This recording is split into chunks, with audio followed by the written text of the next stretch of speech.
চাওক আমাৰ মাননীয় সভাপতি গৌৰৱ গগৈ ডাঙৰীয়াই আমাক কৈছে যে এই সময় বিশ্ৰাম লোৱাৰ সময় নহয়, নিৰ্বাচন খেলিছে বুলি ৰেষ্ট ল'লে নহ'ব।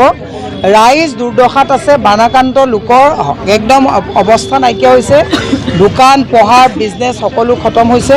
আপোনালোকে যাওক, গৈ পেলাই ক'ত ক'ত মানে কি গাফেলিটিৰ কাৰণে মানুহৰ ইমান কৃত্ৰিম বানপানীত মানে ডুব যাবলগীয়া হৈছে। যে হাতীগাঁৱত আহিছোঁ, লখিমীজান আপোনাৰ ক'ত ক'ত কেনেকৈ ড্ৰেইনবিলাক এনক্ৰচ হৈছে, ক'ত ড্ৰেইনবিলাক ব্লক হৈ আছে, এইবিলাক আমি চাইছোঁ। আমি এটা লিখিত প্ৰতিবেদন তেখেতক দিম। আমি যোৱাকালি তেখেতৰ নিৰ্দেশ মৰ্মে আমি বহু ইঞ্জিনিয়াৰ টেকনিকেল এক্সপাৰ্টৰ লগত কথা পাতিছোঁ, মানে কেনেকৈ আমি সমাধানৰ পথ উলিয়াব পাৰিম। সমস্যাবিলাকতো আমি দেখিছোঁৱেই। কালি ৰুক্মিণী গাঁৱত কমেও মই 50 ঘৰ মানুহৰ ঘৰত গৈছোঁ, দেখিলে দুখ লাগিব। মানুহ প্ৰায় 10 বছৰ 20 বছৰ মানুহ বেক হৈ গৈছে, মানুহৰ ঘৰত এটা আচবাব নাই। এইখিনি সময়ত চৰকাৰৰ দায়িত্ব, চৰকাৰে এইখিনি সময়ত দায়িত্ব কৰিব লাগে যে দুৰ্গতসকলে এডুকেট ফেচিলিটি চৰকাৰে প্ৰভাইড কৰিব পাৰিছেনে নাই। কিন্তু চৰকাৰে সদায় হাল এৰি খেল খেদি আছে। ছুপাৰ চেকাৰ, যোৱাকালি আমি ইয়াত আহিম বুলি ক'লোঁ, আজি ৰাতিপুৱাই ছুপাৰ চেকাৰে পানী চাক কৰিলে। কিন্তু আপুনি ইয়াৰ আগৰ গলিটোত যদি চায় 12 মাহে তাত পানী আছে। ইয়াৰ আগত যদি আপুনি চায় কেইবাটাও নতুন পথ, গোটেইবিলাকত 12 মাহে পানী আছে। চৰকাৰে কি কাম কৰি আছে? আৰু দেখা পোৱা গৈছে যে আপুনি অলপ আগতে যিটো পথত গৈছিলে একেবাৰে নলাটো বহুত সৰু। চাওক, আপোনাৰ যেতিয়া ইয়াতে কেইবাটাও বিল্ডিং আছে, তাৰমানে ৱাটাৰ কনজিউমটো বেছি হৈছে, ড্ৰেইনত তেতিয়াহ'লে পানী বাথৰুম চাথৰুমৰ পৰা নলা নৰ্দমালৈ পানী বেছি আহিব। কিন্তু ইয়াত আপুনি চাওক, ইমান ডাঙৰ এখন মেট্ৰ' চিটি বুলি এওঁলোকে স্মাৰ্ট চিটিৰ কথা কয়, 1 ফুটো নহয় নলাবিলাক। এই মেনেজমেণ্টবিলাক আজি চবতছে ডাঙৰ কথাটো হৈছে PWD, GMDA আৰু GMCৰ মাজত কোনো কোঅৰ্ডিনেশ্যন নাই। PWDয়ে ভাবে আমি ব্যাগম ডিপাৰ্টমেণ্ট, GMDয়ে ভাবে আমি GMCতকৈ ডাঙৰ ডিপাৰ্টমেণ্ট, আৰু GMCয়ে ভাবে এওঁলোকে কৰিব, আমি কালেকশ্যন কৰি থাকিলেই হ'ব। মেয়ৰগৰাকীক কৈছোঁ যে আপুনি নিৰ্বাচনী প্ৰচাৰত লাগি আছে, আপুনি যাত্ৰাত লাগি আছে।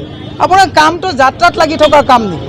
আপোনাৰ কামটো হৈছে কেনেকৈ মানুহক সকাহ দিব, কেনেকৈ প্ৰব্লেমটো ছল্ভ কৰিব। মই প্ৰত্যেকটো, আপুনি বশিষ্ঠ বাইলেন 2, বশিষ্ঠ বাইলেন 4, হাতীগাঁও, সিজুবাৰী, আজি যদি চাই হেমন্ত বৰুৱা হাইস্কুল ডুবি আছে। ৰুক্মিণী গাঁও হাইস্কুলততো তাতে ভোটেই দিব যাব নোৱাৰিলে, এই বানপানী আগৰ পৰাই ডুবি আছে। তেতিয়া তেওঁলোকৰ কামটো কি? মেয়ৰে উপযুক্ত স্থানত বহোৱা হৈছে, উপযুক্তভাৱে কাম কৰিব লাগে। এতিয়া মেয়ৰে সেইটো কথা পাহৰিলে। মেয়ৰে হাত জোৰ কৰি ভোট বিচাৰি ঘূৰি ফুৰিছে। মেয়ৰক আমি হাত জোৰ কৰি ভোট বিচাৰিবৰ কাৰণে GMCত দি দিছোঁ। বিধানসভাত তেওঁৰ সেইটো কাম নাই। তেওঁৰ কামটো হৈছে যে মানুহ পানীত ককবকাইছে নেকি, এইবিলাকে কাম কৰিব লাগে। আজি এতিয়া অলপ আগত দেখিলোঁ ক'ৰবাত দায়িত্বত তেওঁ যাত্ৰা কৰিব বিচাৰিছে আমাৰ এগেইনষ্ট। আমাৰ এগেইনষ্টে যাত্ৰা কৰি থাকিবা, কিন্তু মানুহে যে পানী খাবলৈ পোৱা নাই, মানুহৰ ঘৰত যে গোটেই গদত যে নলা নৰ্দমাৰ পানী সোমাই গৈছে, তোমাৰ কাম সেইটোৱে। হাল এৰি খেল খেদিছেনে নাই? আমাৰ সভাপতি মহোদয়ে কৈছে যে 4 তাৰিখৰ পিছত যদি আমি চৰকাৰত আহোঁ, কেনেকৈ আমি সমস্যাৰ সমাধান কৰিব পাৰিম, আপোনালোকে দুৰ্গত ওচৰত যাওক, ৰাইজৰ পৰামৰ্শ লওক। কাৰণ হাতীগাঁৱৰ মানুহে গম পাব যে লখিমীজানটো ক'ত ক'ত এনক্ৰচ হৈ আছে, ৰুক্মিণী গাঁৱৰ মানুহে গম পাব যে ক'ত ক'ত তেওঁলোকৰ নলা নৰ্দমাটো এনক্ৰচ হৈ আছে, বাহিনী নিদি ক'ত ক'ত এনক্ৰচ হৈছে, ক'ত ক'ত ব্লক হৈছে, এই কথাটো লোকেল মানুহে গম পাব। গতিকে কৈছে যে স্থানীয় লোকৰ পৰামৰ্শ লওক, পৰামৰ্শ লৈ পেলাই মোক এটা আপোনালোকে ৰিপৰ্ট দিয়ক, আৰু সেইটো লৈ পেলাই টেকনিকেল এক্সপাৰ্টৰ লগত যোৱাকালি আমি কথা পাতিছোঁ, আৰু সভাপতি মহোদয়ে কথা পাতিব।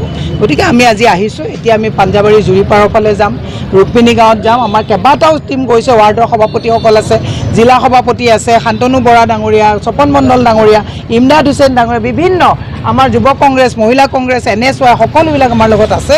আমি ৰাইজৰ পদূলিত ৰাইজৰ হৈ কাম কৰিবলৈ আমি আহিছোঁ, আৰু যদি ঈশ্বৰে আমাক যদি 4 তাৰিখলৈ আমাৰ হাতত ক্ষমতা দিয়ে, আমি এইবিলাক অতি শীঘ্ৰে প্ৰথম এইবিলাক ফাৰ্ষ্ট প্ৰায়ৰিটি লিষ্টত আমি সমাধান কৰিবৰ কাৰণে থেংক ইউ।